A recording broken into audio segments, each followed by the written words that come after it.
이건 말도 안 됩니다. 어떻게 1300년 전 그들이 여기까지 올 수 있었단 말입니까?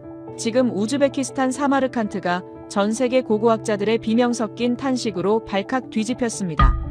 중국과 일본의 역사 학계조차 도저히 믿을 수 없다며 침묵에 빠뜨린 사상 초유의 발견이 터져나왔기 때문입니다. 유네스코 세계문화유산의 중심, 아프로시아 박물관의 무너진 흙벽 뒤에서 발견된 미스터리한 두 남자의 형상. 이들이 세상의 모습을 드러내자마자 BBC, CNN 등 주요 외신들은 앞다투어 긴급 타전을 시작했습니다. 사건의 중심에는 누구도 예상치 못했던 결정적 증거가 있었습니다.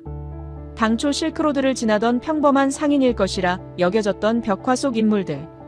하지만 최근 복원 작업 도중 그들의 허리춤에서 발견된 이것과 머리에 꽂힌 깃털 장식이 선명하게 드러나자 현장 분위기는 순식간에 공포에 가까운 전율로 뒤덮였습니다.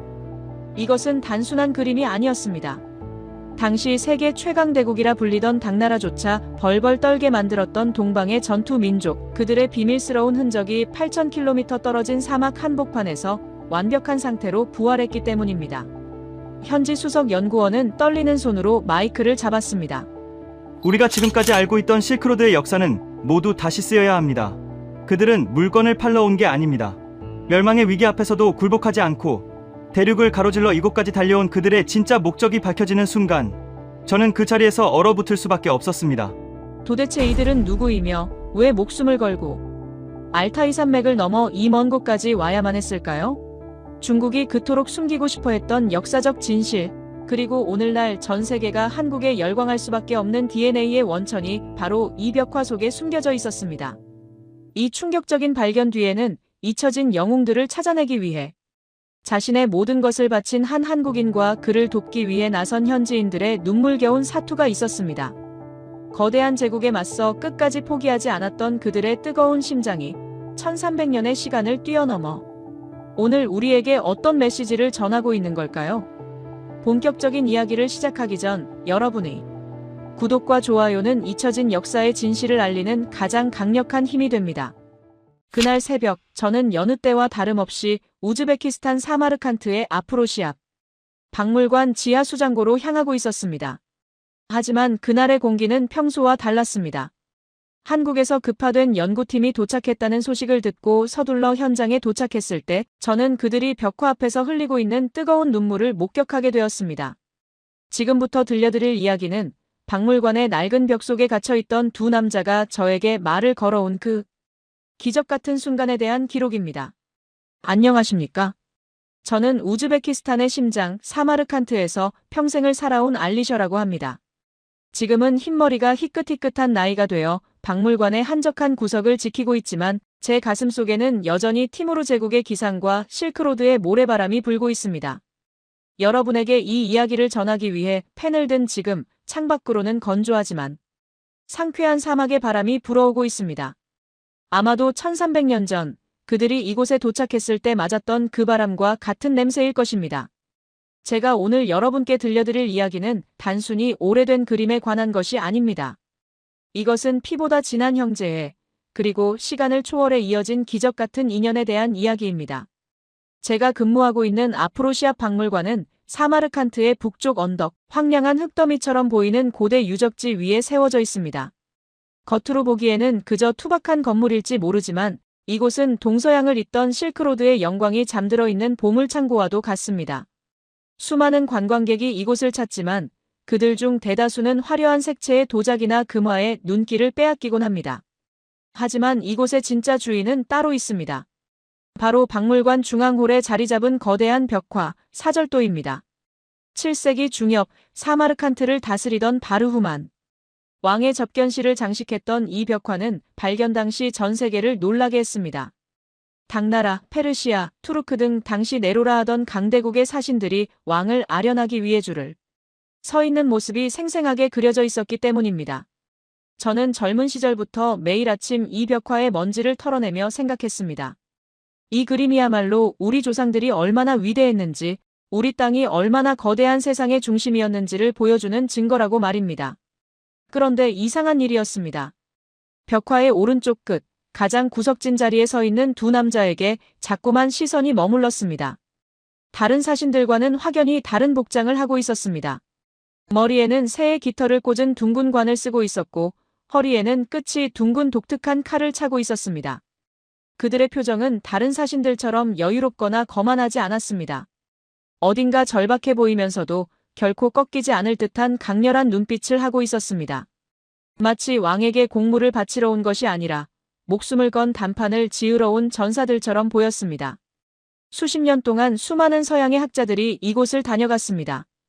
그들은 돋보기를 들이대며 벽화를 분석했지만 구석에 있는 이 두 남자에게는 큰 관심을 두지 않았습니다. 기껏해야 어느 변방의 소수 민족일 것이다라거나 화가의 상상력이 더해진 인물일 것이다라고 가볍게 넘겨버리곤 했죠. 저 역시 그들의 무관심 속에 그 두 남자를 잊고 살았습니다. 그들이 누구인지, 왜 저렇게 슬픈 눈으로 1000년이 넘는 세월을 견디고 있는지 궁금해하지 않았습니다. 그때까지만 해도 저는 몰랐습니다. 그 두 남자가 훗날 저의 인생을, 아니 우리 박물관과 우즈베키스탄의 자부심을 완전히 뒤바꿔 놓게 될 줄은 꿈에도 몰랐습니다. 변화의 바람은 몇 년 전 한국이라는 나라에서 찾아왔습니다. 어느 날 관장님께서 저를 부르시더니 들뜬 목소리로 말씀하셨습니다. 알리셔, 동방의 코레아에서 손님들이 온다네. 그들이 이 벽화를 복원하고 연구하고 싶다고 제안해왔어. 아주 정중하고 끈질기게 말이야. 솔직히 처음에는 반신반의했습니다. 이미 프랑스나 일본의 연구팀이 다녀간 적이 있었지만 그들은 자신들의 기술을 과시하거나 데이터를 수집해가는 데에만 급급했기 때문입니다. 한국팀도 별반 다르지 않을 것이라 생각했습니다. 그저 사진 몇 장 찍고 보고서나 한 권 내고 돌아가겠지 싶었습니다. 하지만 한국에서 온 연구진들이 박물관에 도착한 첫날, 저는 제 생각이 완전히 틀렸음을 깨달았습니다. 그들은 달랐습니다. 버스에서 내리는 순간부터 그들의 태도에는 설명하기 힘든 비장함이 서려 있었습니다. 보통의 연구팀이라면 짐을 풀고 휴식을 취하거나 박물관 관계자들과 인사를 나누며 웃고 떠들었을 겁니다. 하지만 한국팀을 이끄는 김 교수님과 연구원들은 짐을 내려놓기도 전에 벽화가 있는 전시실로 직행했습니다. 저는 그들의 뒤를 조용히 따랐습니다.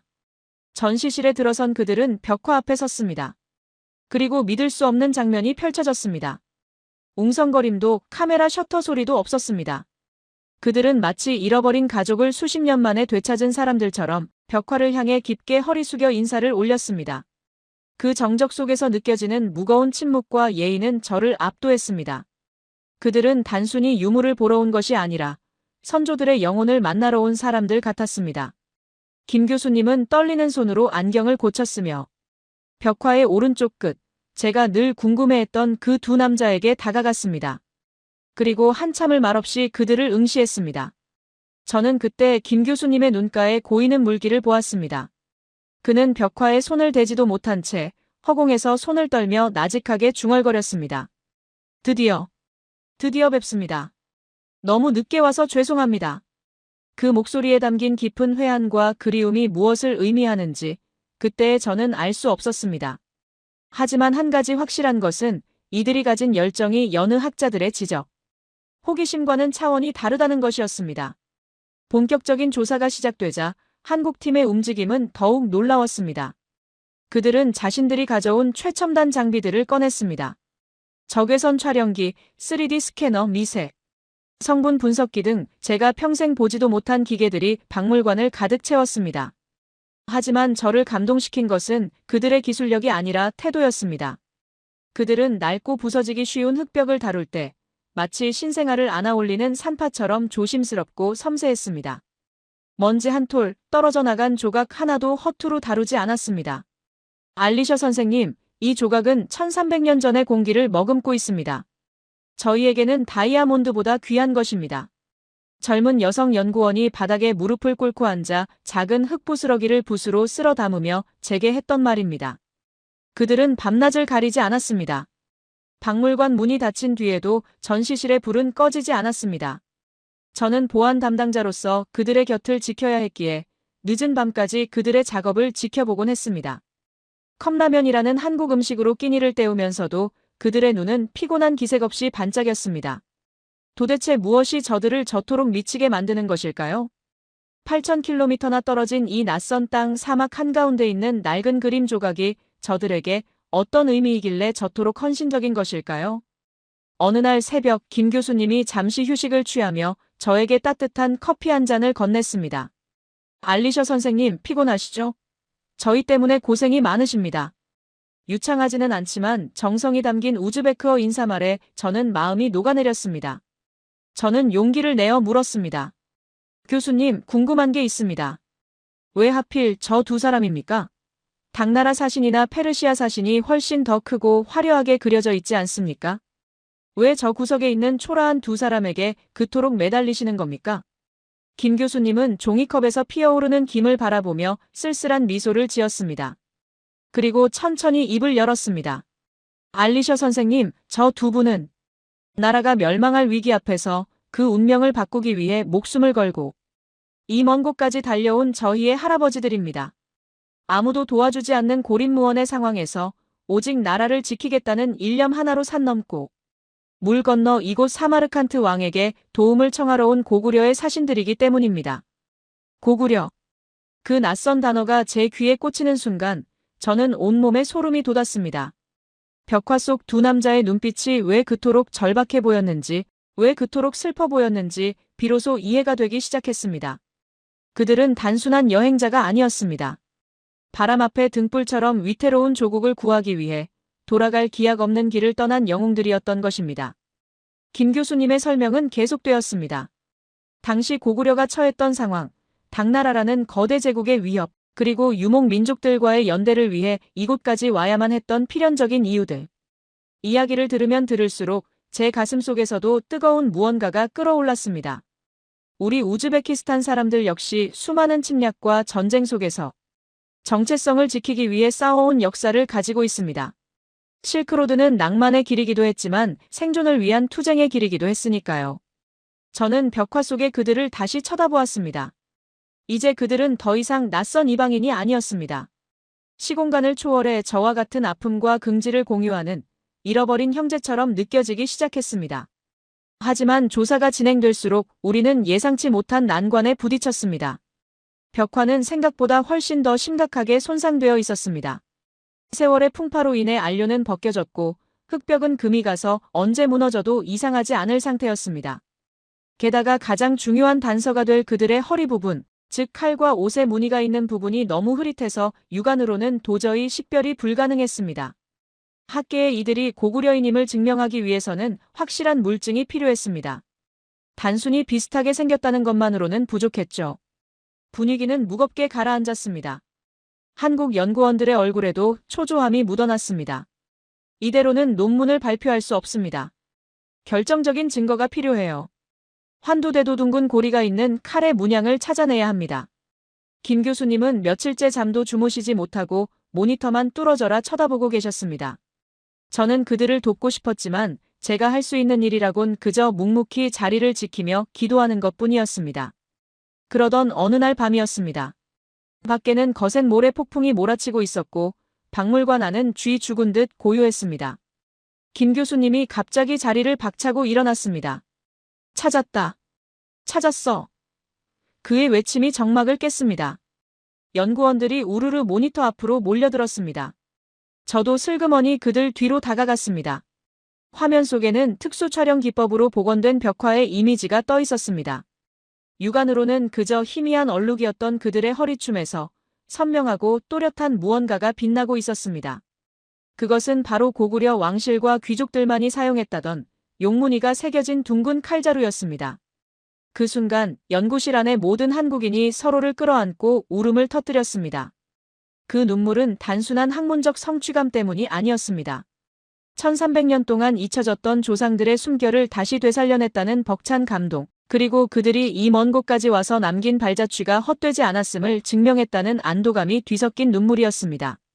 저 역시 그 감동에 전염되어 눈시울이 붉어졌습니다.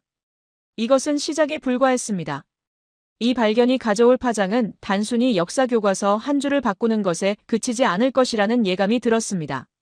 그리고 그 예감은 며칠 뒤 박물관을 찾아온 뜻밖의 방문객들로 인해 현실이 되었습니다. 박물관을 찾아온 뜻밖의 방문객들은 다름 아닌 일본과 중국 그리고 프랑스의 저명한 역사학자들로 구성된 실크로드 국제 공동조사단이었습니다. 그들은 이미 수년 전부터 중앙아시아의 역사를 자신들의 관점으로 정의하고 그것을 전 세계 학계의 정설로 만들어온 거물들이었습니다. 솔직히 말씀드리자면 저는 그들의 방문이 달갑지 않았습니다. 그들은 우리 박물관에 올 때마다 마치 점령군처럼 행동했기 때문입니다.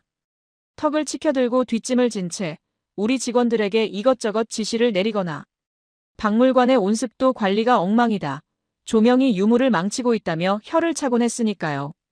그들에게 사마르칸트의 유물은 자신들의 지적 허영심을 채워줄 연구 대상일 뿐 존중하고 아껴야 할 문화유산은 아니었던 겁니다. 그날도 그들은 요란하게 등장했습니다. 고급 세단에서 내린 그들은 잘 다려진 양복과 반짝이는 구두를 신고 있었습니다. 반면 우리 박물관 한 구석에서 쪽잠을 자며 연구에 매진하던 김 교수님과 한국 연구원들의 모습은 처참했습니다. 며칠을 제대로 씻지 못해 헝클어진 머리, 먼지와 흙이 잔뜩 묻은 작업복, 그리고 퀭한 눈 밑에 다크서클. 겉모습만 보면 누가 권위 있는 학자이고 누가 잡부인지 구분이 가지 않을 정도였습니다. 일본 측 대표인 다나카 교수는 회의실에 들어서자마자 비릿한 웃음을 흘리며 관장님께 물었습니다. 관장님, 한국팀이 여기서 무슨 대단한 발견이라도 한 것처럼 떠든다던데 정말입니까? 지난 50년 동안 우리가 분석했을 때도 나오지 않았던 결과가 고작 며칠 만에 나왔다니 믿기가 힘들군요. 그의 말투에는 명백한 조소가 섞여 있었습니다. 옆에 있던 중국 측 학자 왕 교수 역시 거들었습니다. 맞습니다. 우리는 이미 그 벽화 속 인물들이 당나라의 변방, 소수민족이거나 화공의 상상력으로 그려진 인물이라고 결론 내렸습니다.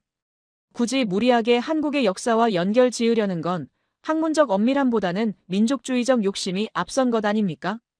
그들의 노골적인 무시와 공격적인 언사에 제 얼굴이 다 화끈거렸습니다. 하지만 정작 당사자인 김 교수님은 전혀 동요하지 않았습니다. 오히려 그들에게 따뜻한 녹차를 한 잔씩 권하며 정중하게 허리 숙여 인사했습니다. 먼 길 오시느라 고생 많으셨습니다. 학계에 존경받는 선배님들을 모시고 저희의 연구 결과를 발표하게 되어 영광입니다. 그 겸손하면서도 단단한 태도에 오히려 당황한 것은 상대방이었습니다. 김 교수님의 눈빛은 지쳐 보였지만 그 깊은 곳에는 흔들리지 않는 확신이라는 불꽃이 타오르고 있었습니다. 팽팽한 긴장감이 감도는 가운데 마침내 브리핑이 시작되었습니다. 박물관 회의실에 불이 꺼지고 대형 스크린에 불빛이 들어왔습니다. 김 교수님은 마이크를 잡고 차분하게 입을 열었습니다. 여러분의 의구심은 충분히 이해합니다. 육안으로 보기에 그 부분은 그저 훼손된 얼룩일 뿐이니까요. 하지만 현대과학은 인간의 눈이 보지 못하는 진실을 보여줍니다. 저희는 이번 연구를 위해 한국에서 독자 개발한 다중 분광 이미징 기술 멀티 스펙트럴 이미징과 초정밀 3D 레이어링 기법을 도입했습니다. 생소한 용어에 상대방 학자들이 웅성거리기 시작했습니다. 김 교수님은 아랑곳하지 않고 화면을 넘겼습니다. 스크린에는 벽화의 오른쪽 끝, 문제의 두 남자가 확대되어 나타났습니다. 처음에는 우리가 늘 보던 흐릿한 형상이었습니다. 자, 지금부터 1300년의 때를 벗겨내겠습니다. 김 교수님의 신호와 함께 젊은 연구원이 키보드를 두드렸습니다. 그러자 화면 속 그림이 마치 양파 껍질이 벗겨지듯 층층이 분리되기 시작했습니다. 가장 겉면의 오염 물질층이 사라지자 그 아래 숨어있던 희미한 선들이 드러났고 더 칠해진 안료층을 디지털로 제거하자 화공이 처음 붓을 댔을 때의 밑그림 초본이 기적처럼 선명하게 떠올랐습니다. 회의실 안에는 헉 하는 탄식 소리가 터져나왔습니다. 그것은 단순한 복원이 아니라 마법에 가까웠습니다. 김 교수님은 레이저 포인터로 인물의 머리 부분을 가리켰습니다. 첫 번째 증거입니다. 육안으로는 뭉개져 보였던 이 모자 위를 보십시오. 두 개의 깃털이 선명하게 보이십니까? 이것은 고구려의 관료들이 신분을 나타내기 위해 썼던 조우관입니다. 중국의 역사서인 신당서나 구당서, 그리고 도낭 막고굴의 벽화 기록과도 정확히 일치하는 양식입니다.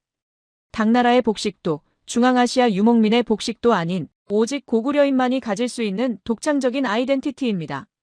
다나카 교수의 얼굴이 굳어지기 시작했습니다. 그는 급히 자신의 안경을 고쳤으며 화면으로 몸을 기울였습니다. 하지만 김 교수님은 그에게 숨 쉴 틈을 주지 않았습니다. 이것은 시작에 불과합니다. 진짜 증거는 바로 여기 허리춤에 있습니다. 포인터가 아래로 내려갔습니다. 저희가 이 부분을 복원하기 위해 밤새 뜬 눈으로 모니터와 씨름했습니다. 화소가 깨지는 것을 막기 위해 수천 장의 사진을 겹치고 또 겹쳤죠. 그리고 마침내 찾아냈습니다. 화면이 다시 한번 확대되었습니다. 그러자 칠흑 같은 어둠 속에 묻혀있던 칼자루의 문양이 마치 조명을 받은 듯 환하게 빛나기 시작했습니다. 둥근 고리 안에 정교하게 새겨진 세잎의 인동초 무늬, 그리고 그 안에서 꿈틀거리는 용의 형상.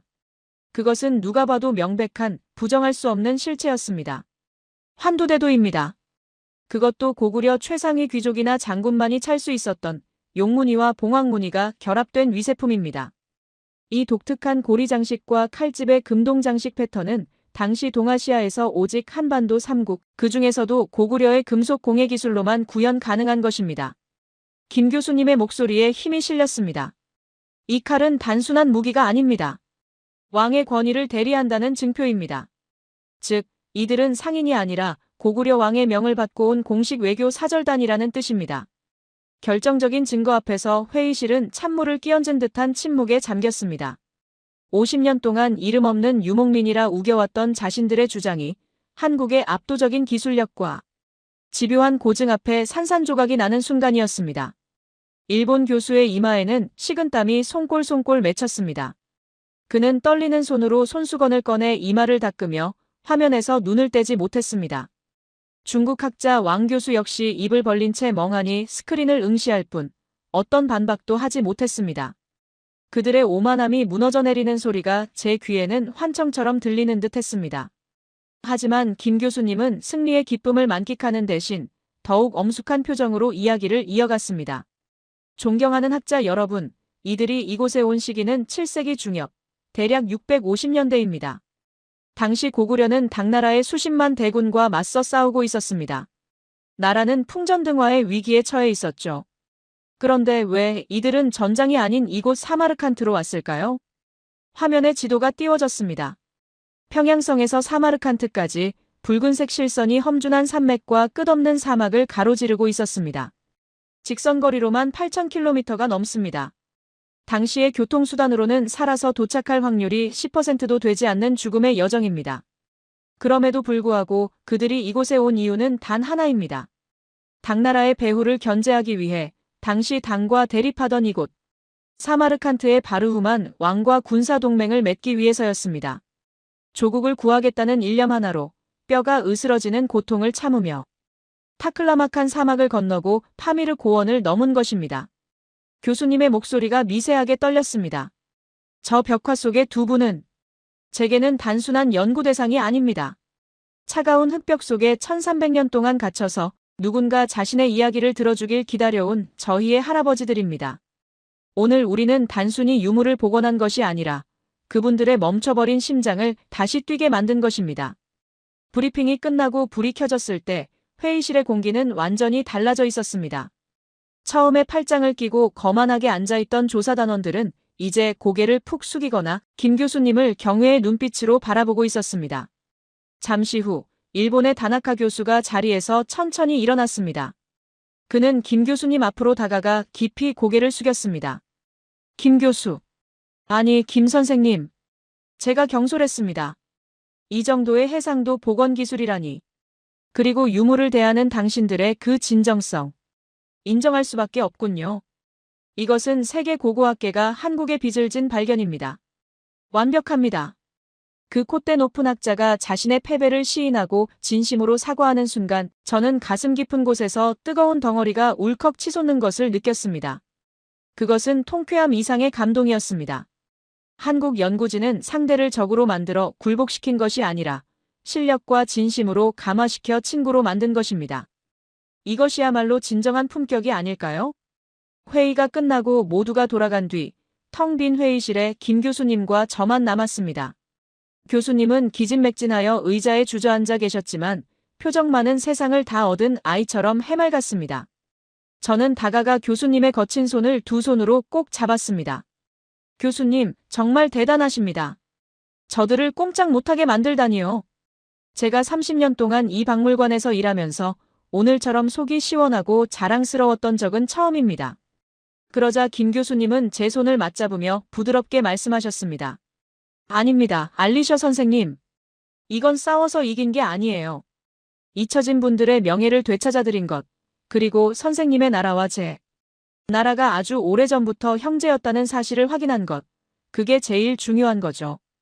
그의 말에 저는 다시 한번 깊은 충격을 받았습니다. 그는 경쟁에서의 승리감 따위에는 관심이 없었습니다.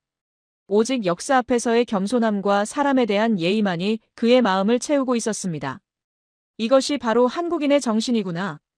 기술만 뛰어난 것이 아니라 마음의 깊이가 다른 사람들이구나.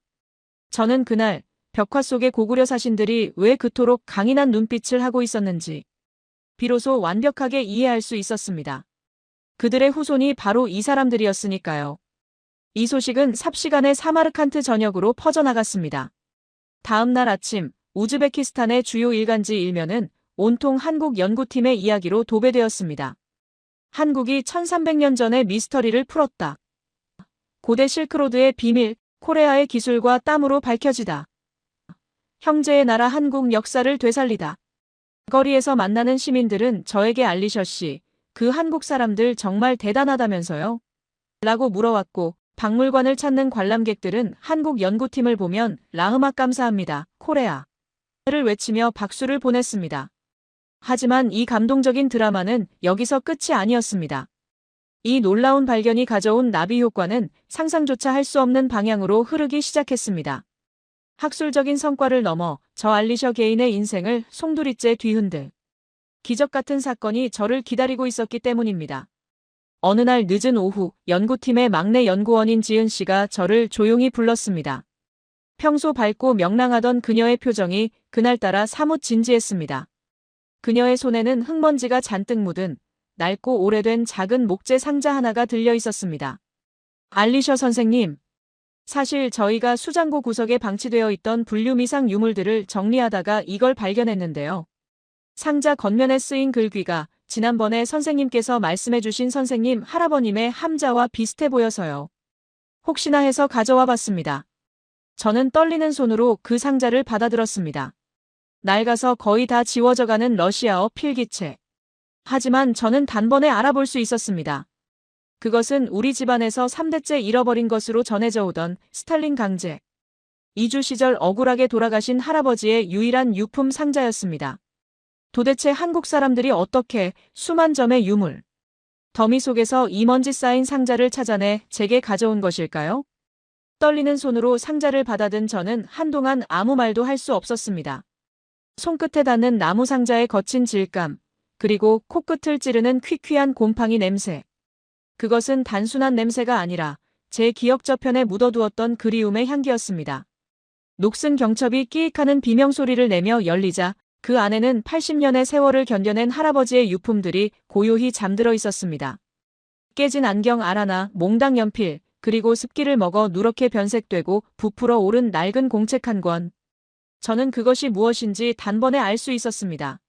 할아버지께서 생전에 내 목숨보다 귀한 기록이라며 품에 안고 주무시던 바로 그 일기장이었습니다. 스탈린의 강제 이주 정책으로 연해주에서 화물열차 짐짝처럼 실려 이 척박한 중앙아시아 땅에 버려졌던 1937년 그 참혹했던 겨울의 기록이 담긴 물건이었습니다. 어떻게? 도대체 이걸 어떻게 찾으신 겁니까? 여기는 수만 점의 유물이 쌓여있는 미로 같은 곳인데. 제 물음에 지은 연구원은 눈시울이 붉어진 채 조용히 대답했습니다. 사실 벽화 복원 작업이 끝나고 틈틈이 수장고 정리를 도왔습니다. 구석진 선반 아래 먼지 구덩이 속에 처박힌 이 상자가 눈에 밟히더라고요. 겉면에 흐릿하게 러시아어로 이스마일이라고 적혀 있었는데 알리셔 선생님의 성과 같다는 생각이 들어서 무례를 무릅쓰고 내용을 확인했습니다. 그런데 첫 장을 읽자마자 도저히 덮을 수가 없었습니다. 이건 꼭 선생님께 돌려드려야 한다고 생각했습니다. 저는 떨리는 손으로 일기장을 펼쳤습니다. 바스락거리는 종이 소리가 정적을 갈랐습니다. 잉크는 번져 있었지만 할아버지 특유의 힘있는 필체는 여전했습니다. 저는 연구원들이 지켜보는 앞에서 소리내어 그날의 일기를 읽어내려가기 시작했습니다. 1937년 11월 14일. 살을 애는 듯한 바람이 분다. 우즈베키스탄의 겨울은 연해주의 추위와는 다르다. 살이 찢겨나가는 것 같다. 기차에서 내린 우리 가족은 갈 곳이 없어 맨손으로 땅을 파고 토구를 지었다. 배가 고프다. 젖먹이 막내는 젖이 나오지 않는 어미의 빈 가슴만 빨다 지쳐 잠들었다. 우리 마을 사람들도 모두 굶어 죽어가고 있다. 희망이 보이지 않는다. 목이 메어 말이 나오지 않았습니다. 잠시 숨을 고르고 다음 단락을 읽어내려갔습니다. 그런데 오늘 기적 같은 일이 있었다. 옆 토굴에 사는 우리보다 며칠 먼저 도착한 고려인 사내 김씨가 찾아왔다. 그는 자기 자식들도 굶고 있는 처지에 어디서 구했는지 모를 따뜻한 쌀죽 한 그릇을 내 아내에게 내밀었다. 형제님, 아이는 살려야지요. 우리는 같은 땅에서 쫓겨난 한 핏줄 아닙니까? 그의 손은 거칠었고 얼굴은 흙투성이었지만 그 눈빛만은 성자처럼 빛나고 있었다. 나는 그 뜨거운 죽그릇을 받아들고 하염없이 울었다. 그 죽 한 그릇이 내 아내와 막내를 살렸다. 나는 이 은혜를 죽어서도 잊지 못할 것이다. 고려 사람들. 그들은 눈물겹도록 강인하고 바보 같을 정도로 착한 사람들이다. 일기를 다 읽기도 전에 제 눈에서는 굵은 눈물방울이 툭툭 떨어져 낡은 종이를 적셨습니다. 할아버지께서 입버릇처럼 말씀하셨던 우리를 살린 은인, 절대 잊어서는 안 될 형제들이 바로 한국인, 고려인이었다는 사실이 뼈저리게 다가왔습니다. 그 쌀죽 한 그릇이 아니었다면 제 아버지는 살아남지 못했을 것이고 저 또한 이 자리에 없었을 것입니다. 저는 고개를 들어 김 교수님과 한국 연구원들을 바라보았습니다. 그들의 눈가에도 이슬이 맺혀 있었습니다. 김 교수님이 천천히 다가와 제 어깨를 감싸 안았습니다. 그의 손은 따뜻했습니다. 마치 80년 전 제 할아버지에게 죽 한 그릇을 건넸던 그 고려인 김 씨의 온기처럼 말입니다. 알리셔 선생님, 이 일기장에 나오는 김 씨. 어쩌면 저희 할아버지였을지도 모릅니다. 아니, 당시 그곳에 계셨던 모든 고려인이 바로 김 씨였습니다. 나라를 잃고 쫓겨난 처지였지만 사람에 대한 예의와 정을 잃지 않았던 분들이죠. 선생님의 할아버님께서 저희 동포들을 따뜻하게 기억해 주셨기에 역사가 돌고 돌아 저희가 선생님을 만날 수 있었던 겁니다. 이 상자는 저희가 찾아드린 게 아닙니다. 80년 전 그분들이 맺은 인연이 1300년 전 고구려 사신의 기백과 만나 기적처럼 오늘 도착한 겁니다. 교수님의 말씀에 저는 결국 참았던 오열을 터뜨리고 말았습니다. 그 자리에서 무릎을 꿇고 교수님의 손을 잡았습니다. 고맙습니다. 정말 고맙습니다. 당신들은 단순히 그림을 복원하러 온 기술자가 아닙니다. 당신들은 우리 가문의 잃어버린 기억을 찾아주었고 제 가슴속에 맺혀있던 빚을 갚게 해주었습니다. 당신들은 우리 우즈베키스탄의 영원한 형제입니다. 좁고 어두운 수장고 안은 울음바다가 되었습니다. 지은 씨도 묵묵히 장비를 옮기던 남자 연구원들도 모두 서로를 부둥켜 안고 울었습니다. 그 순간 우리는 국적도 언어도 나이도 초월하여 하나가 되었습니다. 1300년 전 나라를 구하기 위해 이 땅을 밟았던 고구려 사신의 절박함과 80년 전 생존을 위해 서로를 보듬었던 유랑민들의 애환이 시공간을 넘어 하나의 거대한 정으로 승화되는 순간이었습니다. 이 감동적인 사연은 입에서 입으로 전해져 박물관 담장을 넘어갔습니다. 다음 날 아침 우즈베키스탄의 주요 방송국 카메라들이 박물관으로 몰려들었습니다. 처음에는 고구려 벽화의 학술적 가치를 취재하러 왔던 기자들은 알리셔 가문의 사연과 한국 연구팀의 진정성 있는 태도에 더 큰 충격을 받았습니다. 뉴스의 헤드라인은 바뀌었습니다. 8,000km를 날아와 80년 된 빚을 갚은 한국인들. 차가운 유물 속에서 찾아낸 뜨거운 휴머니즘. 한국 기술로 역사를 복원하고 마음으로 상처를 치유하다. 반응은 폭발적이었습니다. 사마르칸트 시민들은 자발적으로 박물관 앞에 모여들었습니다. 그들의 손에는 꽃다발과 갓 구운 빵론, 그리고 직접 농사지은 멜론과 포도가 들려 있었습니다. 한국 연구팀에게 전해주세요. 우리 할아버지를 살려줘서 고맙다고요. 한국은 먼 나라가 아닙니다. 우리의 이웃입니다. 시민들은 한국 연구원들이 지나갈 때마다 가슴에 손을 얹고 라흐막 감사합니다. 코레아를 외쳤습니다. SNS에서는 한국에 대한 찬사가 쏟아졌고 K-휴머니즘이라는 신조어까지 등장할 정도였습니다. 이 소식은 마침내 우즈베키스탄 대통령궁에까지 전해졌습니다. 대통령은 긴급 성명을 통해 이것은 단순한 고고학적 발견이 아니다. 양국의 피로 맺어진 형제애를 확인한 역사적 사건이다. 국가 차원에서 최고의 예우를 갖추라고 지시했습니다. 그리하여 사마르칸트 아프로시아 박물관 앞 광장에서는 전례 없는 규모의 성대한 기념식이 열리게 되었습니다. 행사 당일 광장은 발 디딜 틈 없이 인산인해를 이루었습니다. 우즈베키스탄 정부의 고위 관료들, 10여 개국의 외교 사절단, 그리고 수천 명의 시민이 운집했습니다. 펄럭이는 우즈베키스탄 국기와 태극기 사이로 사막의 바람이 불어왔습니다. 1300년 전 그들이 맞았던 그 바람이었습니다. 단상 위에는 복원된 벽화의 대형 사진이 걸려 있었고 그 앞에는 김 교수님과 연구원들이 주인공으로 서 있었습니다. 그리고 그 옆에는 자랑스럽게도 할아버지의 낡은 상자를 품에 안은 제가 서 있었습니다. 김 교수님이 연단에 올랐습니다. 수천 개의 눈동자가 그를 향했습니다. 그는 준비해온 원고를 잠시 내려놓고 관중석을 천천히 둘러보며 진심을 담아 말하기 시작했습니다. 존경하는 사마르칸트 시민 여러분, 그리고 우즈베키스탄 국민 여러분. 저희는 오늘 위대한 발견을 했다고 자부하지 않습니다. 저희가 찾아낸 것은 벽화 속의 그림이 아닙니다. 1300년 전 조국이 멸망할 위기 앞에서도 포기하지 않고 이 먼 땅까지 달려와 도움을 청했던 고구려 사신들의 불굴의 용기입니다. 그리고 80년 전 아무것도 가진 것 없는 척박한 땅에서 굶주린 이웃에게 자신의 마지막 식량을 나눠주었던 우리 할아버지들의 따뜻한 사랑입니다. 통역사의 목소리가 광장에 울려 퍼지자 곳곳에서 훌쩍이는 소리가 들려왔습니다. 역사는 과거에 머물러 있는 것이 아닙니다. 친구가 어려울 때 기꺼이 문을 열어주었던 사마르칸트의 바르후만 왕처럼, 그리고 춥고 배고픈 고려인 유랑민들에게 따뜻한 곁을 내어주었던 우즈베크인들처럼 우리는 1400년을 이어온 영원한 친구이자 형제입니다. 오늘 이 자리가 두 나라의 우정이 더욱 단단해지는 계기가 되기를 소망합니다. 김 교수님의 연설이 끝나자마자 광장이 떠나갈 듯한 함성과 기립박수가 쏟아졌습니다. 사람들은 눈물을 흘리며 태극기를 흔들었고 저 역시 가슴이 터질 듯한 벅찬 감동에 휩싸였습니다. 한국이라는 나라는 도대체 어떤 저력을 가졌기에 이토록 사람의 마음을 깊이 울리는 것일까요? 최첨단 기술력, 화려한 문화. 그 모든 것 위에 사람을 향한 진심이 있다는 것을 저는 뼈저리게 느꼈습니다. 행사가 절정에 달하고 기념사진 촬영이 시작되려던 찰나였습니다. 갑자기 귀빈석 맨 앞줄에서 웅성거리는 소리가 들리더니 한 노신사가 경호원들의 제지마저 뿌리치고 단상을 향해 돌진해왔습니다.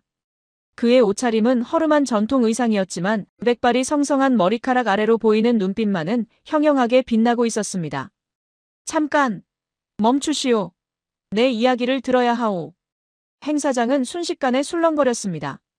경호원들이 그를 끌어내려 하자 김 교수님은 손을 들어 제지하며 그에게 다가갔습니다. 어르신, 무슨 일이십니까? 하실 말씀이 있으신가요?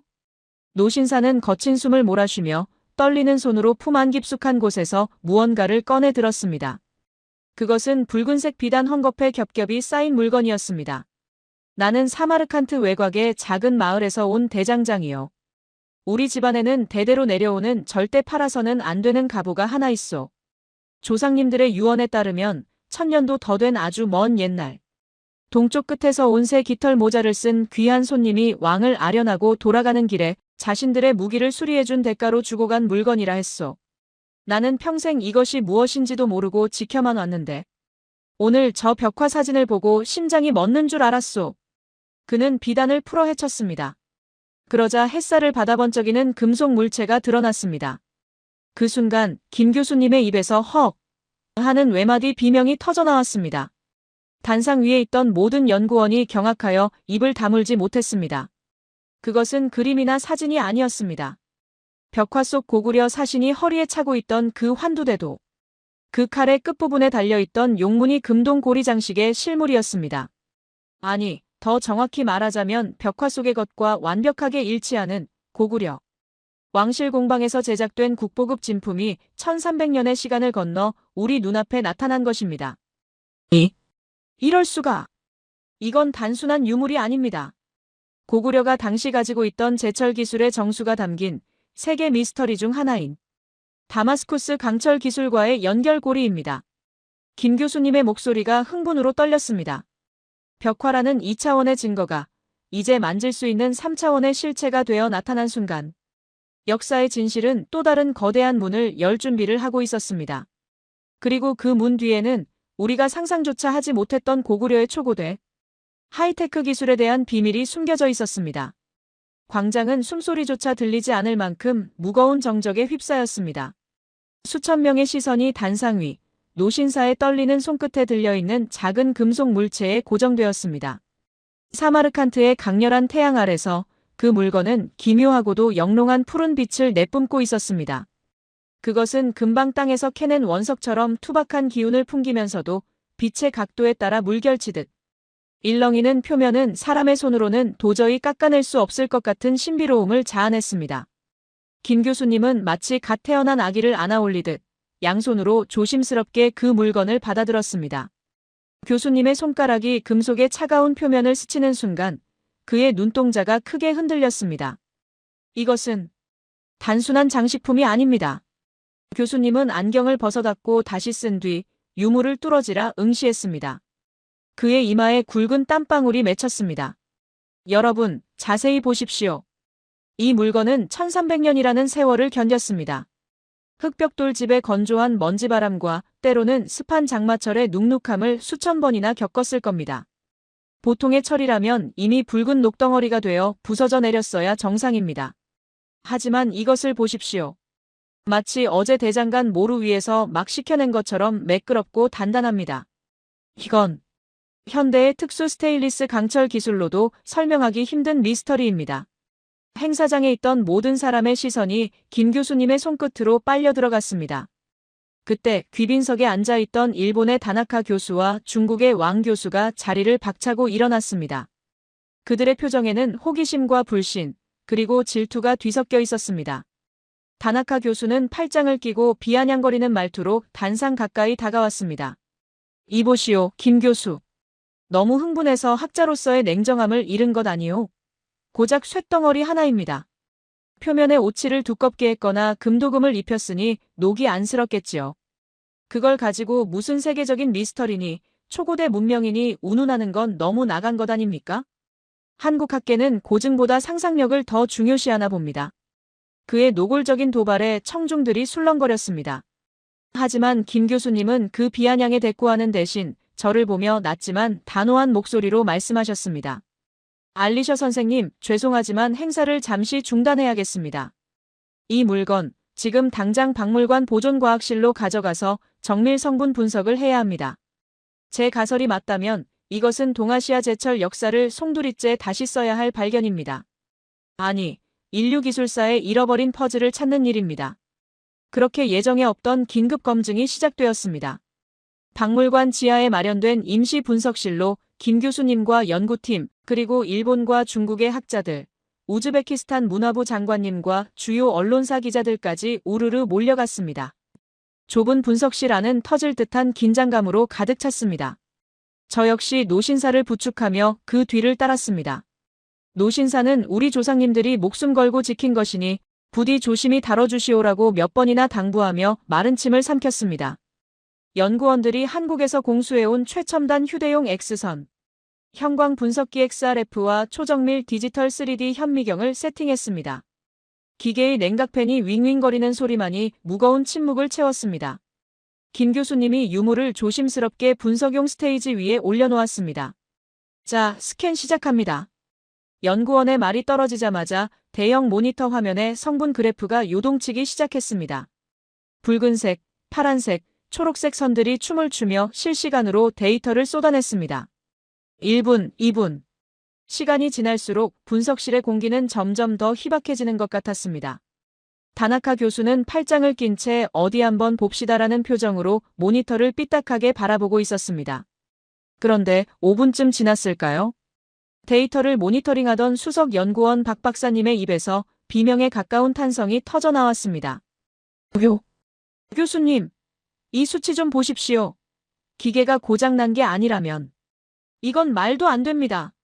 사람들이 모니터 앞으로 쇄도했습니다. 그래프가 가리키는 수치는 충격적이었습니다.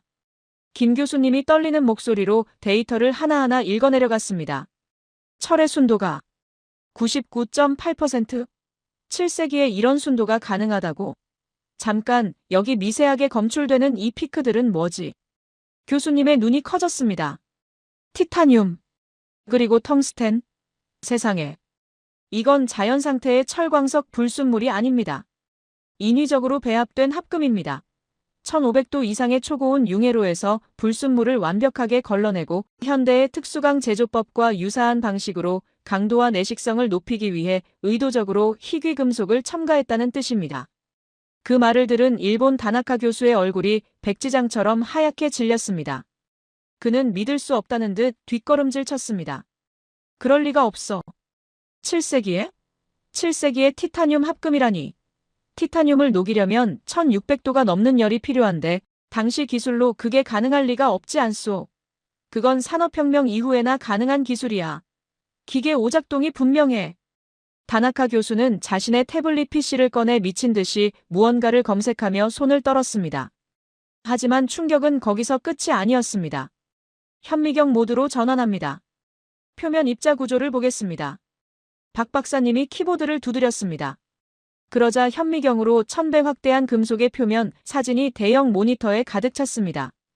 그 순간 분석실 안은 공포에 가까운 경악으로 물들었습니다.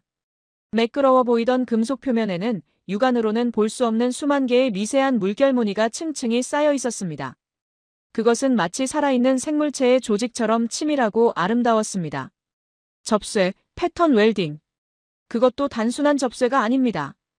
김 교수님이 몽유병 환자처럼 중얼거렸습니다. 철을 두드리고 접고 다시 두드리고 접기를 수만 번 반복해서 강철의 밀도를 극한까지 끌어올리는 기술. 흔히 중동의 다마스쿠스 강철이나 일본도의 전유물로 알려져 있지만 이 유물은 그보다 훨씬 앞선 시기의 것입니다. 게다가 이 무늬를 보십시오. 단순한 물결이 아니라 미세한 입자 하나하나가 마치 용의 비늘처럼 서로 맞물려 엉켜 있습니다. 중국 왕 교수가 털썩 주저앉으며 신음했습니다. 이것이었군. 당나라 태종이 안시성 싸움에서 패배하고 돌아가며 남겼던 기록. 고구려의 화살은 쇠를 뚫고 그들의 갑옷은 창을 튕겨낸다던 그 말이 과장이 아니었어. 그는 망연자실한 표정으로 화면을 응시했습니다. 자신들이 오랑캐라 비하했던 동방의 작은 나라가 사실은 자신들보다 수백 년이나 앞선 하이테크 소재, 공학기술을 보유하고 있었다는 사실을 눈앞의 데이터가 냉정하게 증명하고 있었기 때문입니다. 고구려 고분 벽화 속 철갑 기병계 마무사들이 그토록 강력했던 이유가 단순히 용맹해서가 아니라 당시로서는 외계 문명 수준에 가까운 압도적 장비빨이었음이 밝혀진 것입니다. 김 교수님은 흥분을 가라앉히고 여전히 어리둥절해하는 노신사를 향해 돌아섰습니다. 어르신, 대개 조상님들은 단순히 칼자루 하나를 선물 받으신 게 아닙니다. 당시 고구려가 가진 최고의 국가 기밀, 즉 나라를 지키는 최첨단 기술의 정수를 선물 받으신 겁니다. 아마도 사신의 망가진 무기를 수리해주면서 보여준 어르신 조상님의 대장장이 실력을 인정하고 우리는 적이 아닌 친구라는 의미로 자신들의 기술이 집약된 이 보물을 주고 간 것 같습니다. 노신사의 눈에서 굵은 눈물이 주르륵 흘러내렸습니다. 아, 우리 할아버지가 술 취해 하시던 말씀이 헛소리가 아니었어. 동쪽에서 온 전사들은 쇠를 떡 주무르듯 했다. 그들은 마법사였다던 그 말씀이 그때였습니다. 분석을 계속하던 박 박사님이 또다시 다급하게 소리쳤습니다. 교수님, 여기 칼자루 끝 장식 안쪽에 아주 미세한 틈새가 있습니다. 그리고 그 안에 글자가 새겨져 있습니다. 좁쌀보다 작아서 육안으로는 안 보였는데 현미경으로 보니 선명합니다. 분석실은 다시 한번 술렁거렸습니다. 1300년 동안 누구에게도 읽히지 않았던 비밀 메시지. 김 교수님은 숨을 죽이고 모니터를 확대했습니다. 금속의 가장 깊숙한 안쪽, 정교하게 음각된 한자들이 드러났습니다. 위국 헌신 군신 불망아. 나라를 위해 몸을 바치니 임금과 신하는 그대를 잊지 않으리라. 그리고 그 옆에 조금 다른 필체로 거칠게 덧붙여진 한 줄의 문장. 생환귀국 대작일배야. 반드시 살아서 돌아가 이 땅의 벗과 함께 술잔을 기울이리라. 교수님이 그 글귀를 해석하는 순간 분석실 안의 모든 사람은 침묵했습니다. 일본 학자도 중국 학자도 우즈베키스탄 장관도 고개를 숙였습니다. 그것은 단순한 외교적 수사가 아니었습니다. 첫 번째 문장은 왕이 사신에게 내린 비정한 명령이자 믿음이었고, 두 번째 문장은 임무를 완수하고 반드시 살아서 돌아가겠다는 사신의 피 끓는 다짐, 그리고 자신들을 도와준 이 낯선 땅의 대장장이 친구에게 남긴 재회의 약속이었습니다. 그들은 살고 싶었던 겁니다. 김 교수님의 목소리가 물기에 젖어 갈라졌습니다. 나라가 망해가는 그 절망적인 상황에서도 동료들이 하나둘 쓰러져가는 그 험난한 여정 속에서도 반드시 살아서 고향으로 돌아가겠다는 희망을 품고 이곳 사마르칸트의 친구에게 다시 오겠다는 슬픈 약속을 남긴 겁니다. 비록 그 약속은 역사의 소용돌이 속에서 지켜지지 못했지만 1300년이 지난 오늘 우리가 그 약속을 대신 지키러 온 것입니다. 그 순간 구석에 서 있던 일본 다나카 교수가 조용히 안경을 벗어 테이블 위에 올려놓았습니다. 그리고 김 교수님을 향해 90도로 허리를 굽혀 깊숙이 고개를 숙였습니다. 김 선생. 아니, 김 박사님. 제가 졌습니다. 완벽하게 졌습니다. 기술력뿐만 아니라 역사 앞에 서는 그 겸허한 자세에서도 제가 부끄럽습니다. 이 유물은 한국이 자랑스러워해야 할 인류의 위대한 유산입니다. 제 무례를 용서해 주십시오. 그 콧대 높은 학자의 목소리는 떨리고 있었습니다. 더 이상의 비아냥도 오만함도 없었습니다. 오직 압도적인 진실과 휴머니즘 앞에서의 겸허한 존경만이 남아 있었습니다. 중국 왕 교수 역시 김 교수님에게 다가와 말없이 악수를 청했습니다. 검증이 끝나고 우리는 다시 광장으로 나갔습니다. 밖에서 초조하게 기다리던 수천 명의 시민과 기자들은 우리의 표정을 보고 이미 결과를 직감한 듯 했습니다. 김 교수님이 마이크를 잡고 상기된 얼굴로 외쳤습니다. 우즈베키스탄 국민 여러분, 이 유물은 진짜입니다. 그리고 이것은 고구려가 당시 세계 최고의 기술을 가진 나라였음을, 그리고 우리 두 나라의 우정이 저 강철보다 단단했음을 증명하는 증거입니다. 그 말이 떨어지기가 무섭게 광장은 열광의 도가니로 변했습니다. 우라만세, 코레아. 함성이 사마르칸트의 하늘을 뒤덮었습니다. 저는 그 광경을 보며 온몸의 전율을 느꼈습니다. 그런데 이 기적 같은 드라마의 정점은 그날 밤 호텔에서 일어났습니다. 모든 행사가 끝나고 지친 몸을 이끌고 숙소로 돌아온 김 교수님에게 한국으로부터 긴급한 국제 전화가 걸려왔습니다. 발신자는 다름 아닌 한국 최고의 철강 기업 피제철의 회장 비서실이었습니다. 김 교수님, 뉴스 보고 연락드립니다. 지금 저희 기술연구소가 발칵 뒤집혔습니다. 교수님이 밝혀내신 그 티타늄, 텅스텐 미세 합금 비율. 그게 지금 저희가 수조 원을 들여 10년째 개발하고 있는 차세대 초고장력 특수강 기술의 마지막 난제와 정확히 일치한다는 보고가 들어왔습니다. 1300년 전 조상님들이 이미 그 해답을 알고 계셨던 것 같습니다. 저희가 당장 전용기를 띄워 연구진을 파견하겠습니다. 이건 단순한 고고학적 발견이 아닙니다. 대한민국 철강 산업의 미래가 달린 문제입니다. 저는 옆에서 그 통화 내용을 듣고 소름이 끼쳐 팔뚝의 털이 곤두섰습니다. 과거의 유산인 줄만 알았던 낡은 벽화와 작은 쇳덩어리가 현재 대한민국의 최첨단 산업과 직결되어 있다는 사실. 조상님들이 남긴 유산이 1000년의 시간을 뛰어넘어 후손들을 먹여 살릴 기술적 단서를 제공하고 있다는 사실이 믿기지 않았습니다. 김 교수님은 전화를 끊고 멍하니 창밖의 밤하늘을 올려다보았습니다. 사마르칸트의 밤하늘에는 별들이 쏟아질 듯 빛나고 있었습니다. 알리셔 선생님, 보이십니까? 저 별들이 마치 1300년 전 그분들의 눈빛 같습니다. 그분들은 알고 계셨을까요? 자신들이 남긴 이 작은 칼자루 하나가 먼 훗날 위기에 처한 후손들에게 이렇게 큰 선물이 될 줄을요. 저는 아무 말 없이 고개를 끄덕였습니다. 사마르칸트의 바람이 다시 불어왔습니다. 하지만 이번 바람은 더 이상 쓸쓸하지 않았습니다. 그것은 역사의 숨결이자 미래를 향한 따뜻한 축복처럼 느껴졌습니다. 이제 이 거대한 이야기의 마지막 페이지를 장식할 가장 아름답고도 가슴 벅찬 피날레가 우리를 기다리고 있었습니다. 다음 날 아침 사마르칸트의 고요한 새벽 공기를 가르며 거대한 엔진음이 울려 퍼졌습니다. 사마르칸트 국제공항 활주로에 낯선 로고가 선명하게 찍힌 최신형 전용기 한 대가 미끄러지듯 착륙했습니다. 비행기의 문이 열리고 양복 대신 짙은 남색의 현장 작업복을 입은 한 무리의 사람들이 비장한 표정으로 타랩을 내려왔습니다. 그들은 한국 경제의 심장이자 세계 철강 산업을 선도하는 P기업의 최정예 기술 연구진들이었습니다. 그들의 손에는 7영화에서나 볼 법한 특수 금속 탐지 장비와 분석용 케이스들이 들려 있었습니다. 흡사 특수부대의 작전 투입을 방불케 하는 그들의 등장에 공항 직원들도 숨을 죽이고 지켜보았습니다. 고고학자와 공학자, 과거를 캐는 사람들과 미래를 만드는 사람들.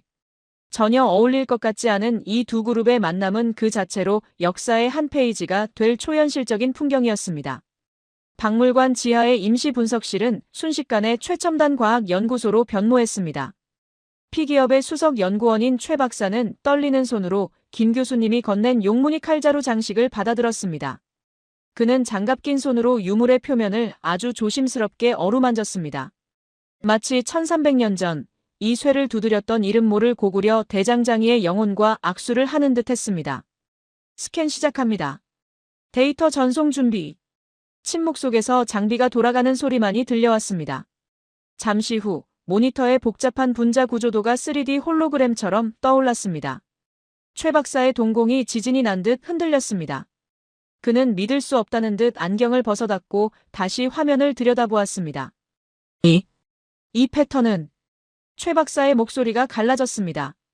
회장님, 지금 보고 계십니까? 이건 우리가 지난 10년간 수천억 원을 쏟아붓고도 실패했던 바로 그 이상적인 나노 결정립 구조입니다. 이론상으로만 가능하다고 여겼던 강도와 연성을 동시에 잡는 완벽한 비율. 이걸 1300년 전의 장인들이 오직 불과 망치질만으로 구현했다니요. 이건 기술이 아닙니다. 신의 영역입니다. 그는 격앙된 목소리로 한국 본사대회의실과 연결된 화상 화면을 향해 외쳤습니다. 이 유물은 단순한 문화재가 아닙니다. 대한민국 소재 산업의 퀀텀 점프를 가능하게 할 설계도입니다. 이 합금 비율을 현대제철 공정에 적용하면 자동차, 선박, 우주항공에 쓰이는 특수강의 수명을 획기적으로 늘릴 수 있습니다. 대한민국이 앞으로 최소 50년은 전 세계 철강 시장을 독점할 수 있는 절대 반지를 찾은 겁니다. 화면 너머 본사대회의실에서 환호성과 박수갈채가 터져나오는 모습이 보였습니다. 현장에 있던 김 교수님과 연구원들, 그리고 저 알리셔도 서로를 부둥켜 안고 눈물을 흘렸습니다. 저는 그 광경을 보며 온몸에 전율이 흘렀습니다. 1300년 전 나라를 지키기 위해 피땀 흘려 개발했던 고구려의 기술이 1000년의 세월을 건너뛰어 다시금 후손들의 미래를 지키는 가장 강력한 경제적 무기가 되어 돌아온 것입니다. 조상님들은 알고 계셨을까요? 당신들이 멸망의 위기 속에서 간절한 마음으로 두드렸던 그 작은 쇠붙이 하나가 먼 훗날 당신들의 후손을 세계 최고의 기술 강국으로 이끄는 등불이 될 줄을 말입니다. 이것은 우연이 아니었습니다. 피는 물보다 진하고 역사의 DNA는 결코 사라지지 않는다는 것을 증명하는 순간이었습니다. 모든 검증과 기술 협약이 마무리된 그날 저녁 박물관의 폐관 시간이 지나고 모두가 떠난 텅 빈 전시실에는 저와 김 교수님 그리고 몇몇 핵심 연구원들만이 남았습니다. 우리는 마지막으로 해야 할 가장 중요하고도 성스러운 임무를 수행하기 위해 모였습니다. 바로 칼자루에 새겨져 있던 그 슬픈 약속. 생환귀국 대작일배야. 반드시 살아서 돌아가 이 땅의 벗과 함께 술잔을 기울이리라. 1300년 동안 지켜지지 못했던 그 약속을 오늘 후손들이 대신 지키는 의식이었습니다. 전시실의 조명이 모두 꺼지고 벽화를 비추는 은은한 핀 조명 하나만이 켜졌습니다. 창밖으로는 사마르칸트의 붉은 노을이 사막의 모래바람과 섞여 장엄하게 깔리고 있었습니다. 김 교수님은 한국에서 소중하게 챙겨온 전통 소주 한 병과 하얀 종이컵 2개를 꺼냈습니다. 그리고 벽화 속 깃털 모자를 쓴 두 사신의 그림 앞에 정갈하게 상을 차렸습니다. 할아버지들, 너무 늦게 왔습니다. 죄송합니다. 정적을 깨고 소주가 컵에 따르지는 청아한 소리가 울려 퍼졌습니다. 또르르륵. 그 소리는 마치 1300년을 참아왔던 조상님들의 눈물이 흐르는 소리 같기도 했고 막힌 가슴이 뚫리는 시원한 빗소리 같기도 했습니다. 한 잔은 벽화 속 사신들 앞에 그리고 다른 한 잔은 제 할아버지 이스마일의 유품 상자 앞에 놓였습니다. 김 교수님은 무릎을 꿇고 엎드려 바닥에 이마를 대고 한동안 일어나지 않았습니다. 그의 등은 흐느낌으로 들썩이고 있었습니다. 비록 당신들은 살아서 그토록 그리워하던 고구려 땅을 밟지 못하셨지만 보십시오. 이제 당신들의 자랑스러운 후손들이 이곳에 왔습니다. 그리고 당신들이 목숨 걸고 구했던 친구의 후손이 우리 곁에 있습니다. 당신들의 희생과 헌신 덕분에 우리 대한민국은 이제 누구도 함부로 넘볼 수 없는 강하고 당당한 나라가 되었습니다. 그러니 이제 그 무거운 짐일랑 다 내려놓으시고 부디 편히 쉬십시오. 저와 연구원들도 교수님의 뒤를 따라 큰 절을 올렸습니다. 차가운 박물관 바닥에 이마를 대고 있자니 왠지 모르게 바닥에서부터 따뜻한 온기가 올라오는 것만 같았습니다. 그것은 단순히 기분 탓이 아니었을 겁니다. 벽화 속의 두 사신이 1300년 만에 고향의 술 냄새를 맡고 빙그레 웃으며 우리의 어깨를 토닥여주는 것 같은 느낌. 그리고 80년 전 척박한 땅에서 서로를 살렸던 제 할아버지와 고려인들이 흐뭇하게 우리를 내려다보는 느낌. 그것은 한이 풀리고 묵은 빚이 갚아지는 거대한 화해와 치유의 순간이었습니다. 절을 마치고 일어선 김 교수님의 눈가는 젖어 있었지만 그 표정은 10년 묵은 체증이 내려간 듯 그 어느 때보다 홀가분하고 평온해 보였습니다. 그는 제 두 손을 꽉 잡으며 말했습니다. 알리셔 선생님, 저희는 이제 돌아갑니다. 하지만 저희가 떠나도 이분들은 외롭지 않으실 겁니다. 선생님이 계시니까요. 이 벽화와 유물은 이제 한국의 보물만이 아닙니다. 우즈베키스탄이 지켜낸 세계의 보물입니다. 부디 잘 부탁드립니다. 저는 교수님의 거친 손을 두 손으로 감싸 쥐며 제 심장에 손을 얹고 대답했습니다. 걱정 마십시오. 제 목숨이 붙어 있는 한, 그리고 제 자식들의 자식들까지 대를 이어 이분들을 지킬 겁니다. 한국은 이제 저에게 남의 나라가 아닙니다. 내 형제의 나라, 내 아버지를 살려준 은인의 나라입니다. 우리는 피를 나누지 않았지만 그보다 더 진한 역사를 나눈 형제입니다. 다음 날 한국 연구팀은 떠났습니다. 그들이 탄 비행기가 사마르칸트의 푸른 하늘 속으로 사라질 때까지 저는 손을 흔들고 또 흔들었습니다. 그들이 떠난 자리는 컸지만 결코 허전하지 않았습니다. 그들이 남기고 간 것은 단순한 연구 결과가 아니었기 때문입니다. 그들은 우리에게 자부심과 사랑을 심어주고 갔습니다. 그로부터 몇 달 후 사마르칸트에는 놀라운 변화가 일어났습니다. 한국 정부와 피기업의 전폭적인 지원으로 낡았던 박물관의 리모델링 공사가 시작되었고 박물관으로 이어지는 울퉁불퉁했던 비포장도로는 매끄러운 아스팔트로 포장되었습니다. 사마르칸트 시에서는 이 길의 이름을 공식적으로 서울, 사마르칸트 우정의 길, 서울 사마르칸트 프렌드십 로드로 명명했습니다. 그리고 박물관 입구에는 자랑스러운 태극기와 우즈베키스탄 국기가 나란히 개양되어 바람이 불 때마다 서로 엉키며 춤을 추게 되었습니다. 더욱 감동적인 것은 한국 측의 간곡한 요청과 지원으로 박물관 정원 한가운데에 아름다운 추모비가 세워졌다는 사실입니다.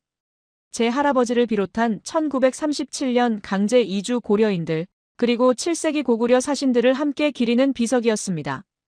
비석의 앞면에는 한국어와 우즈베크어로 이렇게 새겨졌습니다.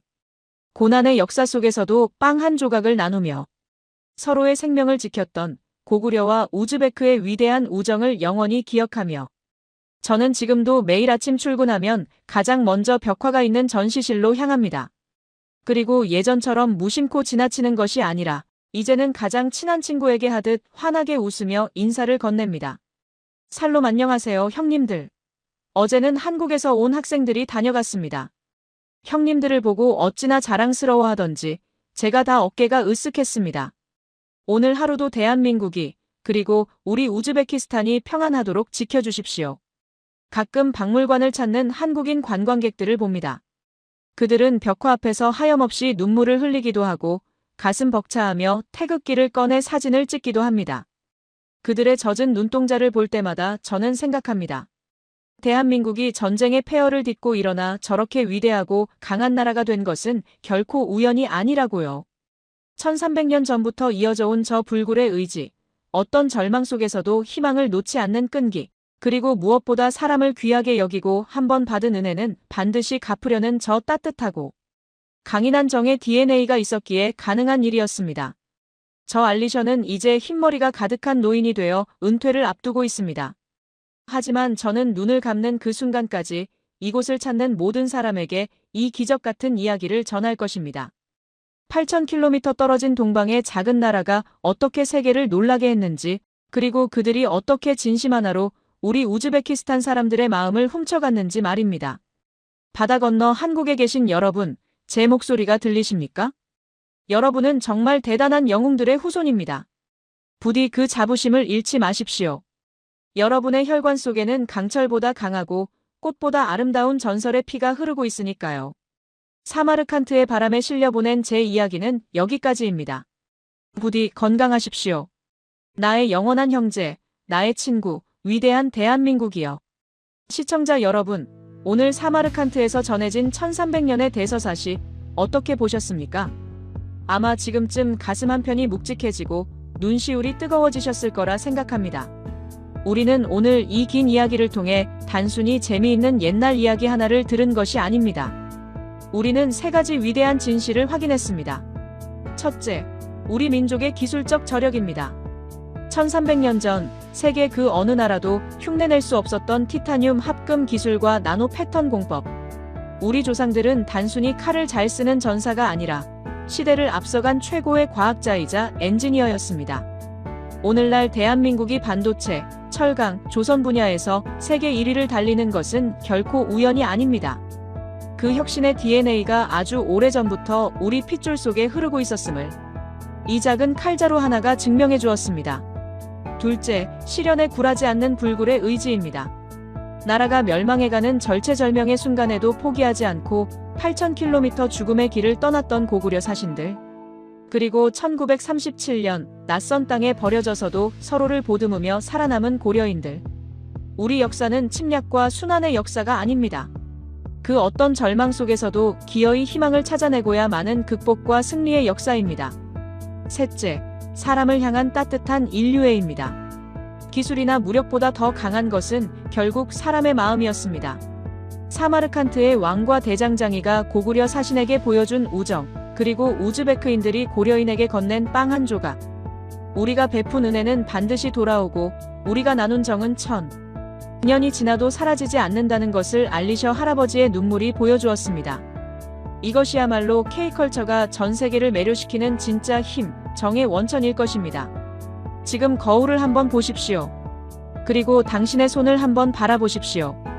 그 속에 1300년 전 대륙을 호령하던 철갑, 기병의 기백과 세계 최고의 기술을 만들어낸 장인의 섬세함이 고스란히 살아 숨쉬고 있습니다. 여러분 한 분 한 분이 바로 그 위대한 역사의 증거이자 자랑스러운 주인공입니다.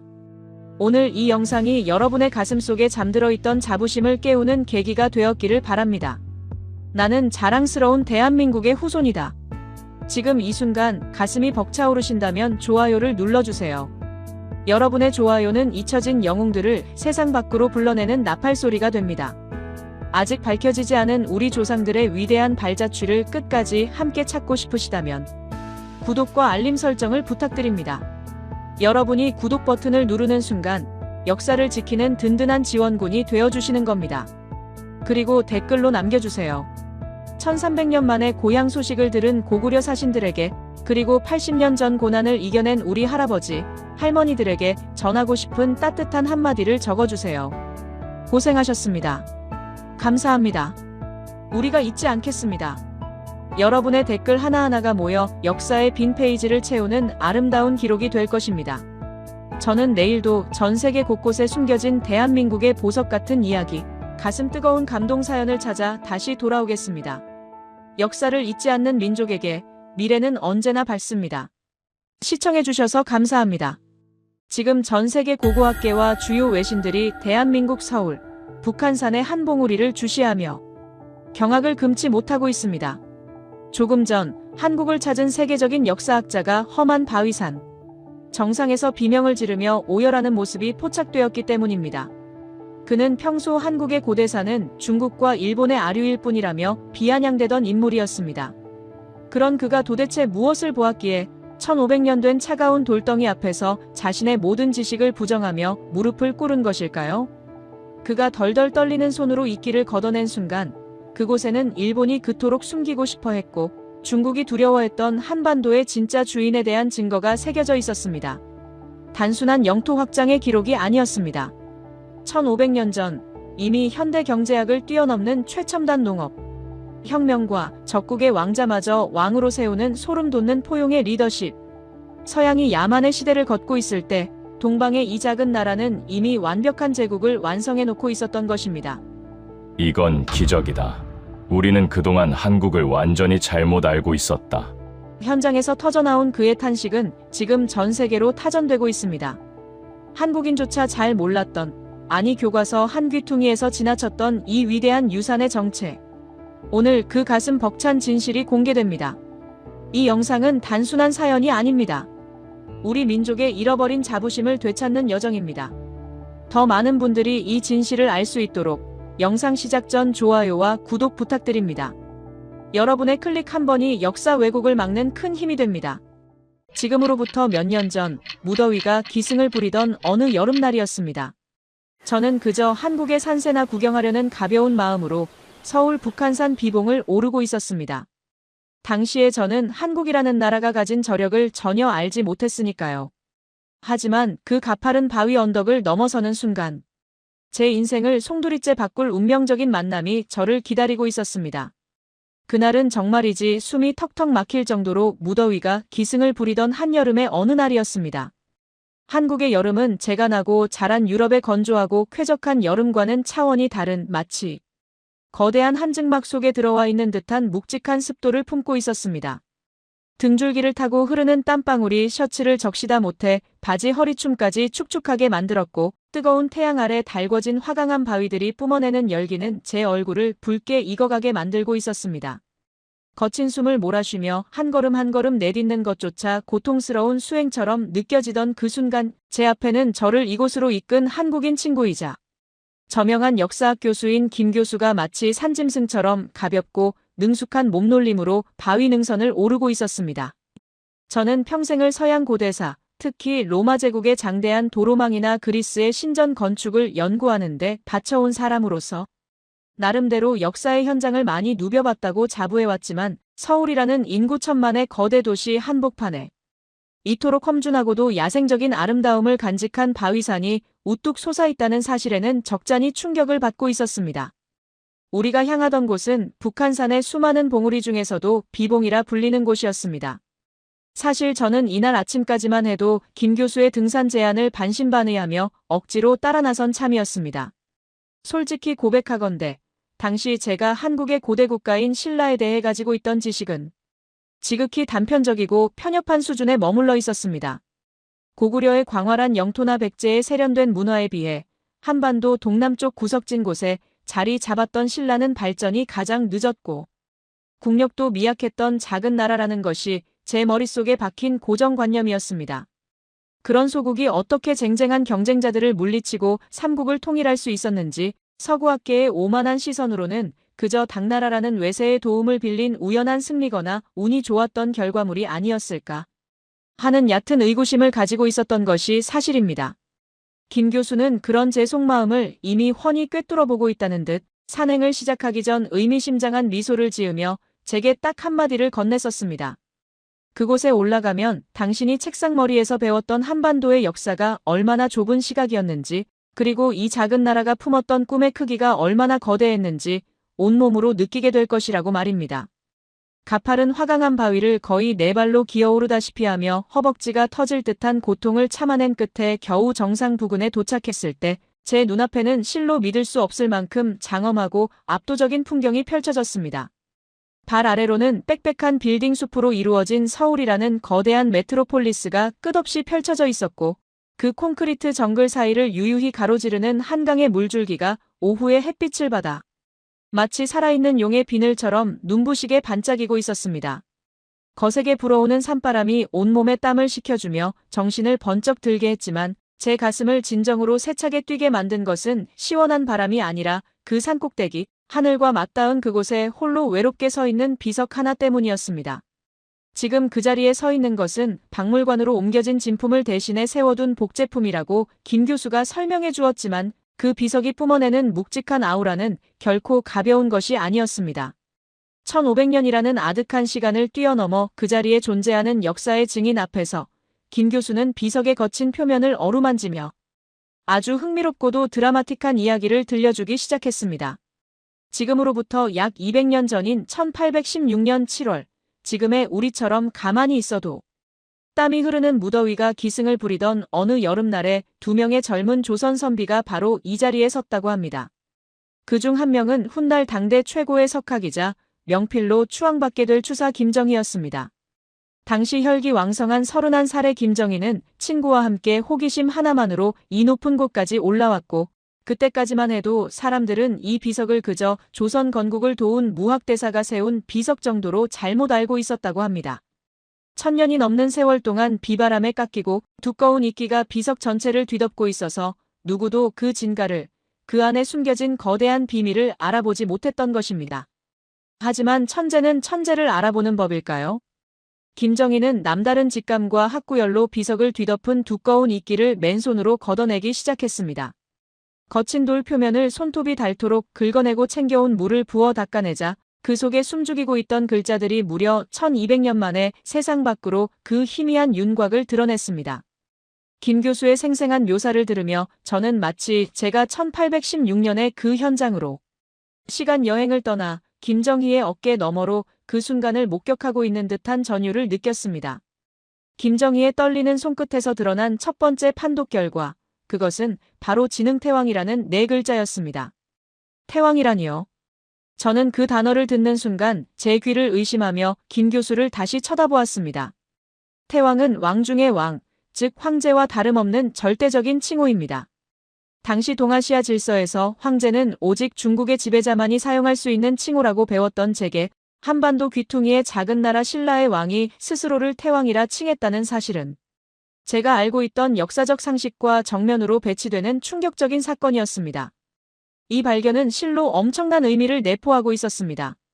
아무도 주목하지 않았던, 그저 등산객들의 쉼터로나 쓰였던 산꼭대기의 돌덩이가 사실은 신라의 전성기를 이끌었던 정복, 군주진흥왕이 직접 군대를 이끌고 이 높은 곳까지 올라와 세운 순수비였다니 말입니다.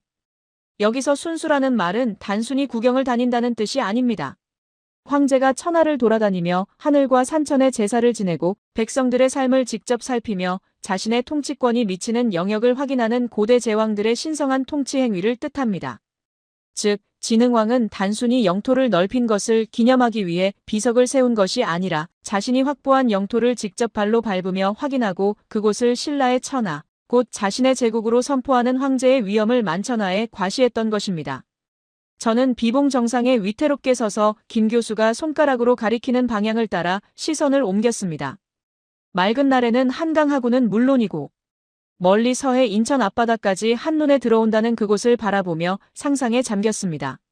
1500년 전 진흥왕은 바로 이 자리에 서서 자신이 획득한 한강 유역의 광활한 대지를 내려다보았을 것입니다. 경상도 내륙에 갇힌 분지 국가였던 신라가 험준한 소백 산맥을 넘어 한반도의 심장부인 한강을 차지하고 더 나아가 서해를 통해 선진 문물인 중국과 직접 교류할 수 있는 바닷길을 열었다는 벅찬 감동을 이 높은 곳에서 만끽했을 것입니다. 그것은 단순한 정복자의 만족감이 아니라 변방의 작은 나라가 이제 우물 안개구리 신세를 벗어나 세계를 향해 나아가는 제국으로 발돋움했다는 거대한 선언이자 포효였을 것입니다. 김 교수는 가방에서 비석의 탁본 사진을 꺼내 제게 보여주며 설명을 이어갔습니다. 김정희가 발견하기 전까지 약 1000년 동안이나 이 비석의 정체를 세상이 몰랐던 결정적인 이유는 바로 역사 기록의 부재 때문이었다고 합니다. 정사라 불리는 삼국사기 어디에도 진흥왕이 직접 북한산에 올라왔다는 구체적인 기록이 남아있지 않았기 때문이죠. 그래서 김정희의 발견은 단순히 오래된 유물 하나를 찾은 고고학적 성과가 아니라 잊히고 단절되었던 역사의 고리를 다시 연결하여 한 민족의 자존심을 되살린 위대한 사건이었습니다. 김정희는 그 감흥을 도저히 이기지 못해 비석의 옆면에 자신이 언제 친구, 누구와 함께 와서 이 비석이 진흥왕의 것임을 확인했는지 새겨넣기까지 했다고 합니다. 저는 그 이야기를 들으며 역사는 기록하는 자의 것이기도 하지만 그것을 알아보고 지키려는 후대의 처절한 노력 없이는 영원히 어둠 속에 묻힐 수도 있다는 사실을 뼈저리게 느꼈습니다. 19세기의 천재학자가 6세기의 정복군주를 알아보는 그 시공을 초월한 만남이 바로 이 바위 위에서 이루어졌다는 사실에 가슴이 뭉클해졌습니다. 그런데 그때였습니다.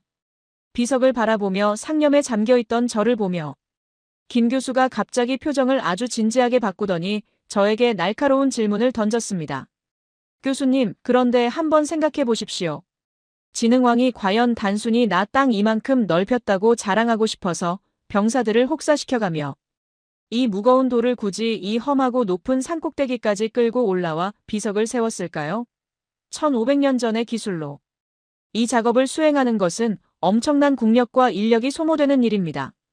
단순히 과시욕이라고 하기에는 그 수고가 너무나 큽니다. 이 비석 속에 담긴 진짜 메시지, 진흥왕이 후대에게 남기고 싶었던 진짜 유산은 따로 있습니다. 저는 그 질문에 잠시 말문이 막혔습니다. 서양의 정보광들이 승전비를 세우는 것과는 본질적으로 다른 무언가가 있다는 말인가요? 김 교수는 천천히 고개를 끄덕이며 진흥왕 순수비가 발견된 곳이 여기 북한산뿐만이 아니라는 사실을 상기시켜 주었습니다. 경남 창녕, 그리고 지금은 분단으로 인해 갈 수 없는 북한 땅의 황초령과 마운령까지 한반도 전역에 걸쳐 총 4개의 진흥왕 순수비가 존재한다고 했습니다. 그리고 그 비석들에는 당시 신라가 어떻게 꼴찌 국가에서 벗어나 그 짧은 시간에 급격한 성장을 이룰 수 있었는지 그 비밀을 풀 수 있는 열쇠가 마치 암호처럼 촘촘하게 새겨져 있다고 했습니다. 특히 그 중에서도 창녕비에는 1500년 전 신라 사회를 송두리째 바꾼 오늘날로 치면 산업혁명에 버금가는 경제, 혁명의 결정적인 증거가 남아있다는 그의 말에 저는 역사학자로서의 본능적인 호기심이 강렬하게 발동하기 시작했습니다. 그것은 단순한 군사적 승리에 대한 기록이 아니었습니다. 국가의 근간을 뒤흔들고 백성들의 삶을 획기적으로 개선한 거대한 시스템의 변화에 대한 기록이었습니다. 김 교수는 제게 창녕비에 새겨진 아주 특별하고도 기이한 한자 하나에 대해 이야기해 주겠다고 했습니다. 우리가 흔히 논이라고 부르는 물을 대어 벼농사를 짓는 땅을 뜻하는 한자, 답자에 얽힌 비밀이었습니다. 한자의 종주국인 중국이나 한자를 받아들인 일본의 사전에는 존재하지 않는 오직 한국인들이 스스로 만들어 쓴 고유한 한자가 그 1500년 전 비석에 선명하게 새겨져 있다는 사실, 그리고 그 글자가 의미하는 바가 신라의 국력 폭발과 직결된다는 설명은 제 머릿속을 강하게 때렸습니다. 저는 북한산 정상의 거센 바람을 온몸으로 맞으며 깊은 생각에 잠겼습니다. 우리는 흔히 고대사를 화려한 전쟁과 영웅들의 무용담으로만 기억하려 합니다. 하지만 진흥왕이 꿈꾸었던 제국은 단순히 칼과 창의 무력으로만 만들어진 것이 아니었습니다.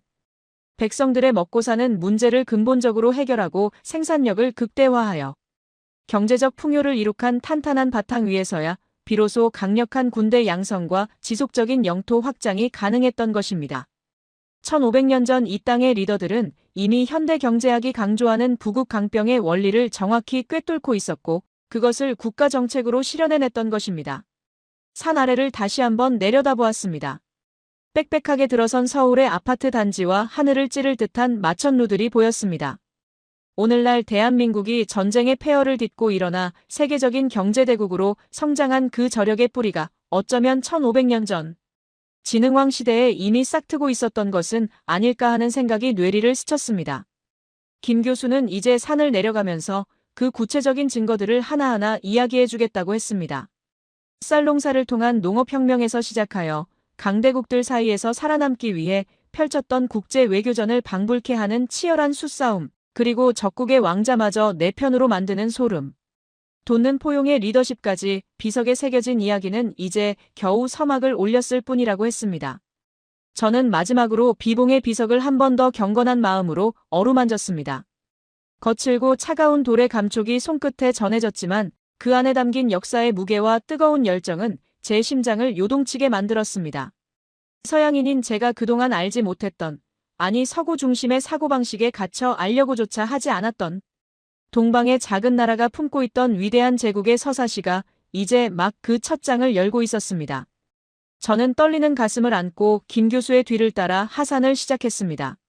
내려가는 발걸음은 올라올 때보다 훨씬 가볍게 느껴졌지만 제 머릿속은 앞으로 듣게 될 이야기에 대한 기대와 흥분으로 꽉 차 터질 것만 같았습니다. 과연 신라는 어떻게 그 척박한 환경 속에서 기적 같은 농업혁명을 일으키고 그것을 발판으로 삼국 통일의 기틀을 다질 수 있었을까요? 그 위대한 비밀을 듣기 위해 저는 서둘러 발걸음을 옮겼습니다. 산을 내려온 우리는 서울의 붐비는 도심 속에서도 시간이 멈춘 듯 고요한 어느 전통 찻집으로 자리를 옮겼습니다.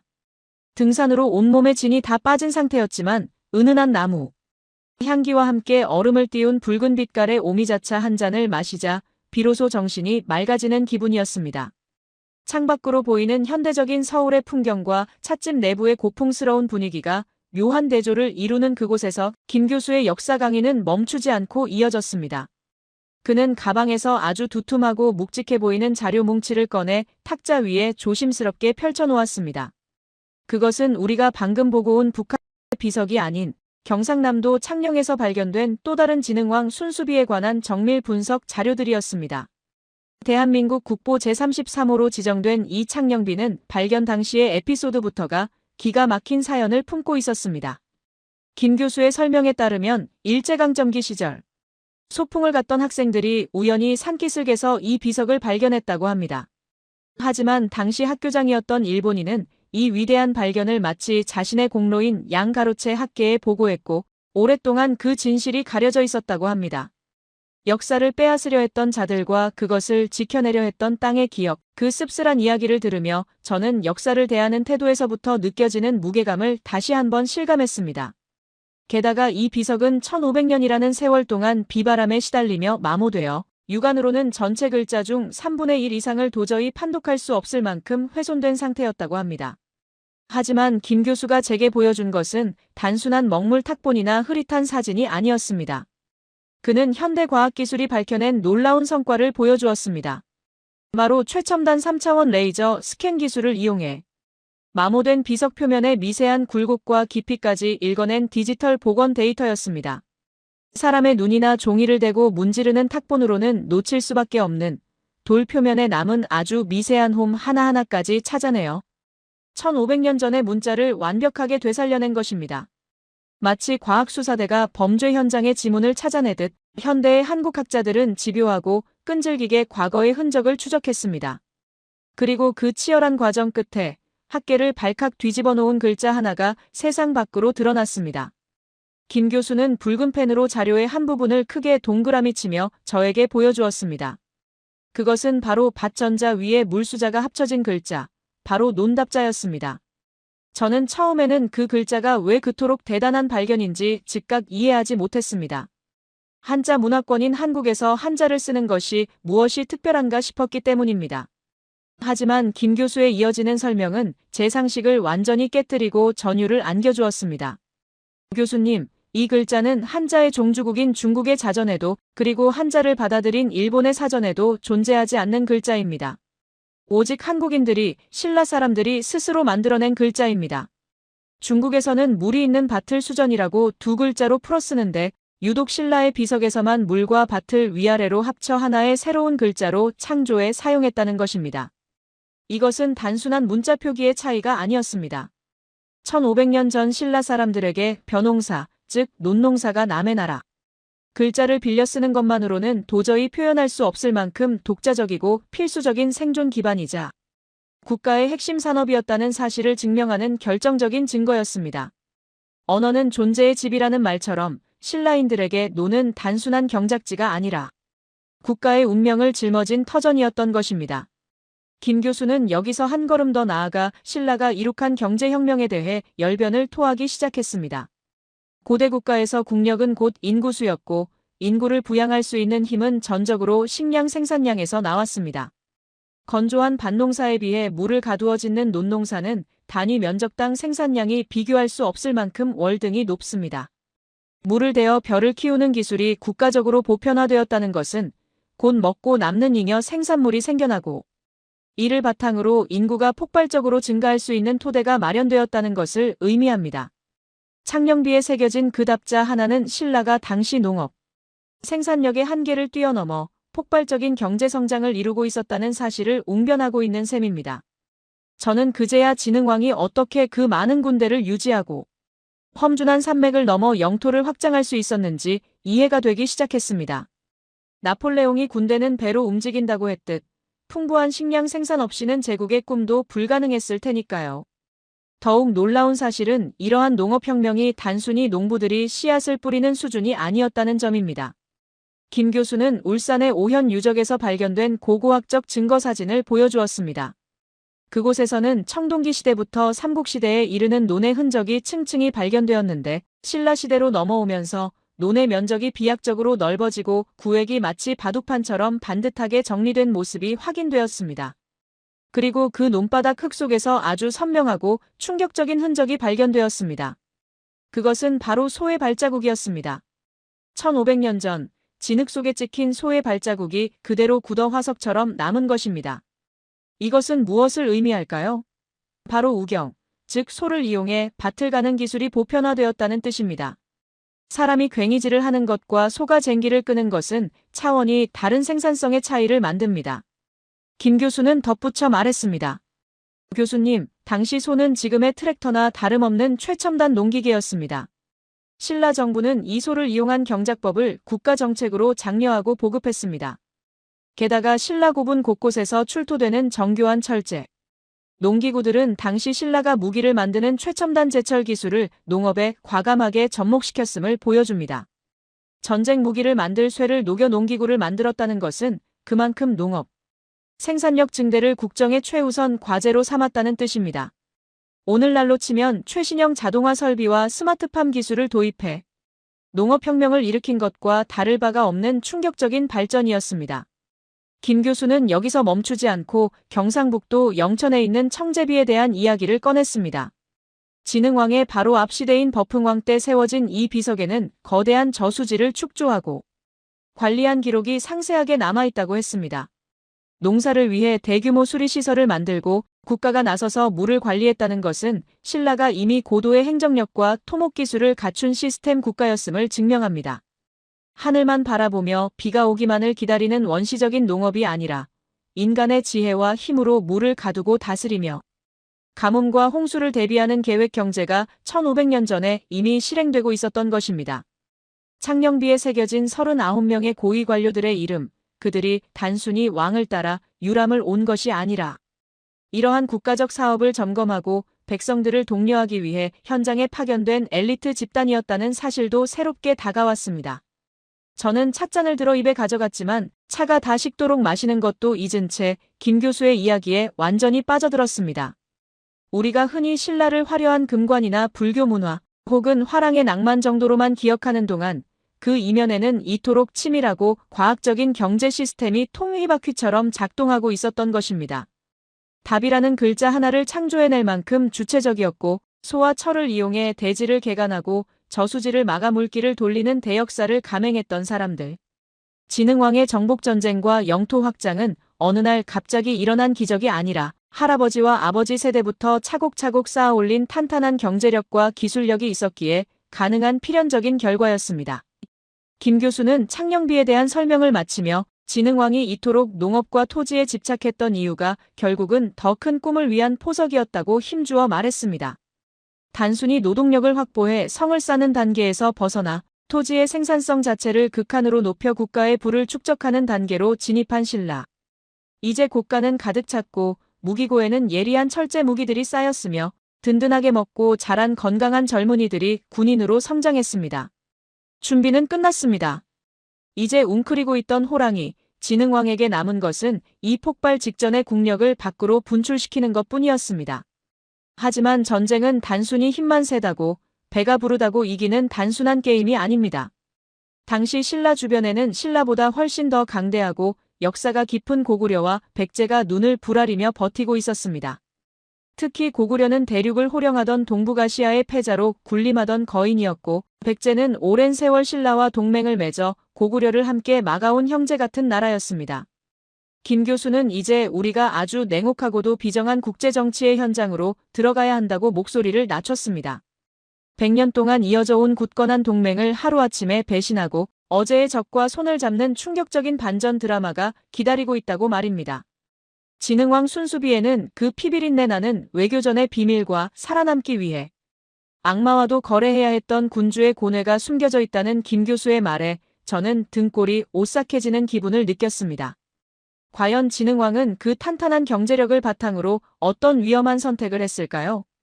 그리고 우리가 신이라고 믿었던 가치들이 국가의 생존과 이익 앞에서는 얼마나 허무하게 무너질 수 있는지 1500년 전의 비석은 우리에게 어떤 잔혹한 진실을 말해주고 있을까요? 저는 다음 이야기가 너무나 궁금해져서 김 교수에게 어서 다음 장을 넘겨달라고 재촉하지 않을 수 없었습니다. 찻집의 은은한 조명 아래서 1500년 전 한반도를 뒤흔들었던 거대한 음모와 배신, 그리고 승부수의 이야기가 이제 막 시작되려 하고 있었습니다. 찻잔의 따스한 온기가 서서히 식어갈 무렵, 찻집의 공기는 한층 더 무겁고 진중하게 가라앉았습니다. 김 교수는 가방 깊숙한 곳에서 세월의 흔적이 느껴지는 낡은 지도 한 장을 꺼내 탁자 위에 조심스럽게 펼쳤습니다. 그것은 휘황찬란한 네온 사인이 번쩍이는 현재의 대한민국 지도가 아닌 1500년 전 삼국시대에 치열했던 형세를 붓으로 그려낸 지도였습니다. 그의 거친 손가락이 지도의 정중앙 한반도의 허리를 가로지르는 굵고 푸른 물줄기를 짚었습니다. 바로 지금 우리가 앉아있는 이 서울을 관통하여 서해로 유유히 흘러드는 한강이었습니다. 교수의 눈빛이 그 어느 때보다 날카롭게 빛나며 제 눈을 응시했습니다. 교수님, 고대 국가에서 강은 단순히 물이 흐르는 길을 넘어 국가의 생명줄이자 가장 빠른 고속도로였습니다. 특히 이 한강 유역은 한반도 전체에서 가장 비옥한 농토를 가졌을 뿐만 아니라 당시 세계의 중심이었던 중국과 가장 빠르고 안전하게 교류할 수 있는 바닷길의 유일한 관문이었습니다. 당시 고구려, 백제, 신라 삼국 중에서 누가 이 한강을 차지하느냐가 곧 한반도의 패권을 누가 쥐느냐를 결정하는 가장 중요한 열쇠였지요. 저는 고개를 끄덕였습니다. 로마가 지중해를 장악했기에 제국이 될 수 있었고 이집트가 나일강을 가졌기에 문명을 꽃피웠듯 신라에게도 바다로 나가는 숨통이 트이는 것은 단순한 욕망이 아니라 국가 생존의 문제였을 테니까요. 하지만 지도를 자세히 들여다볼수록 당시 신라가 처해 있던 상황은 절망적이리만큼 암울해 보였습니다. 6세기 초반까지 신라는 한반도의 동남쪽 구석, 지금의 경상도 지역에 철저하게 고립되어 갇혀있는 형국이었습니다. 북쪽과 서쪽은 험준한 소백산맥이라는 거대한 자연의 장벽에 가로막혀 있었고 선진 문물을 받아들이려 해도 반드시 라이벌인 고구려나 백제의 영토를 통과해야만 가능했습니다. 말하자면 사방이 꽉 막힌 내륙 국가나 다름없는 신세였죠. 그래서 신라는 생존을 위해 무려 120년이라는 긴 세월 동안 백제와 굳건한 동맹, 이른바 나제동맹을 맺고 있었습니다. 북쪽에서 무섭게 내려오는 거인 고구려의 남하를 막아내기 위해 두 나라는 서로 등을 맞대고 형제처럼 의지하며 지내왔던 것입니다. 그것은 단순한 외교 조약을 넘어 피로 맺어진 생존의 약속이었습니다. 김 교수는 지도의 연도를 가리키며 551년에 급박했던 상황을 설명하기 시작했습니다. 오랜 기다림 끝에 드디어 국력이 무르